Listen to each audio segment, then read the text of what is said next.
নমস্কার, সনাতন ধর্মকথা চ্যানেলে আপনাদের সবাইকে স্বাগত। আজ জ্যৈষ্ঠ মাসের ৮ তারিখ শুক্রবার, কৃষ্ণপক্ষের একাদশী তিথি। মহাভারতের আদি পর্বে ৯৫তম অধ্যায়ে কৌরব পাণ্ডব বংশ বর্ণনা শুরু করব। নারায়ণং নমস্কৃত্য নরং চৈব নরোত্তমং দেবীং সরস্বতীং ব্যাসাং ততো জয়মুদীরয়েৎ।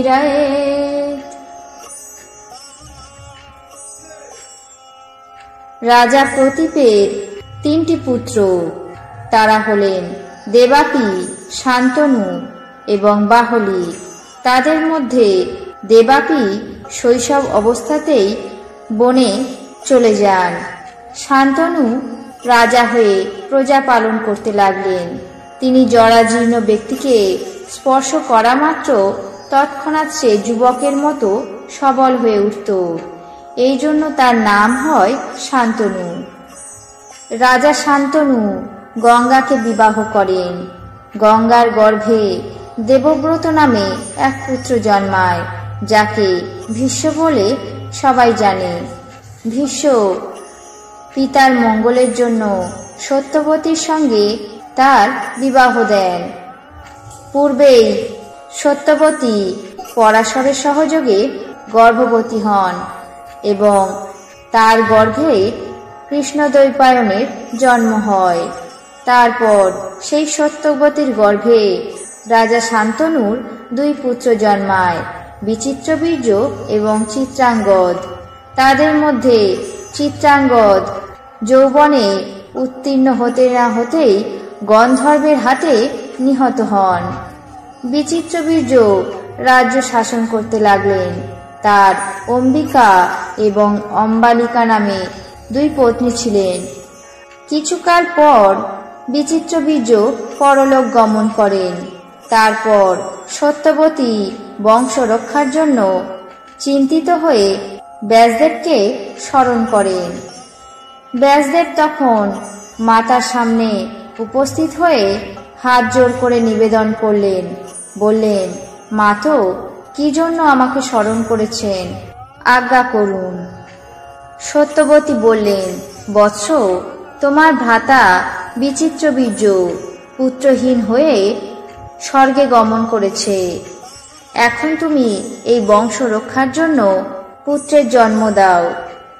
দ্বৈপায়ন মায়ের আজ্ঞায় বিচিত্রবীর্যের পত্নীদের সঙ্গে মিলিত হয়ে ধৃতরাষ্ট্র, পাণ্ডু এবং বিদুর এই 3টি পুত্রের জন্ম দেন এবং ধৃতরাষ্ট্রের 100 পুত্র হবে বলে বরদান দিলেন। তারপর দ্বৈপায়নের বরের প্রভাবে গান্ধারীর গর্ভে ধৃতরাষ্ট্রের 100 পুত্র জন্মায়। তাদের মধ্যে 4 জন সর্বপ্রধান ছিলেন, দুর্যোধন, দুঃশাসন, বিকর্ণ এবং চিত্রসেন। পাণ্ডুর 2 পত্নী কুন্তী এবং মাদ্রী। একদিন রাজা পাণ্ডু মৃগয়ায় গমন করতে করতে দেখলেন এক মহর্ষি কন্দর্প স্বরে বিদ্ধ হয়ে হরিণ রূপ ধারণ করে এক হরিণীর সঙ্গে আসক্ত হয়েছেন। রাজা সেই অদৃষ্টপূর্ব অদ্ভুত ব্যাপার দেখে অত্যন্ত বিস্মিত এবং চমৎকৃত হলেন। তারপর ঋষির কাম ক্রীড়ার সমাপ্তি ও পরিতৃপ্তি না হতেই তাকে এক শরাঘাত করলেন।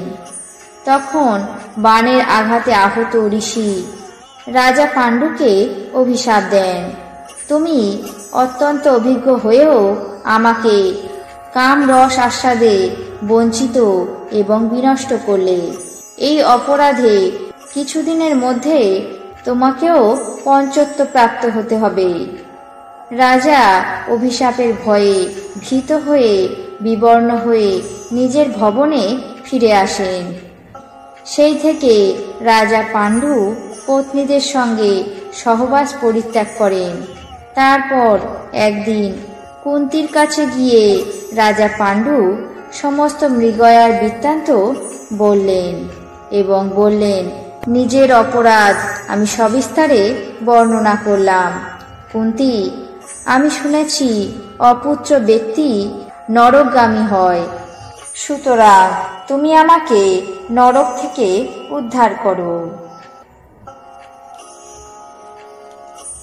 আজ মহাভারতের আদি পর্বের ৯৫তম অধ্যায়ের প্রথম অংশ এখানেই শেষ করছি। বাকি অংশ আগামী পর্বে পাঠ করে শোনাব। এখন জেনে নেব আজকের দিনে 12টি রাশির রাশিফল। মেষ, সহকর্মী বিবাদ, বৃষ, বেদনাহত, মিথুন, প্রণয় সুখ, কর্কট, ভাগ্যোদয়, সিংহ, ব্যবসা বৃদ্ধি, কন্যা, জলযানে বিপদ, তুলা, সম্মান বৃদ্ধি, বৃশ্চিক, টনসিলের সমস্যা, ধনু, বাতের বেদনা, মকর, প্রাপ্তিযোগ, কুম্ভ, অধিক ব্যয়, মীন, প্রতিবাদ। এই ছিল আজকের দিনের 12টি রাশির রাশিফল। আপনাদের কেমন লাগছে তা অবশ্যই কমেন্ট বক্সে জানাবেন। চ্যানেলটিকে সাবস্ক্রাইব করবেন, লাইক করবেন, শেয়ার করবেন। ধন্যবাদ।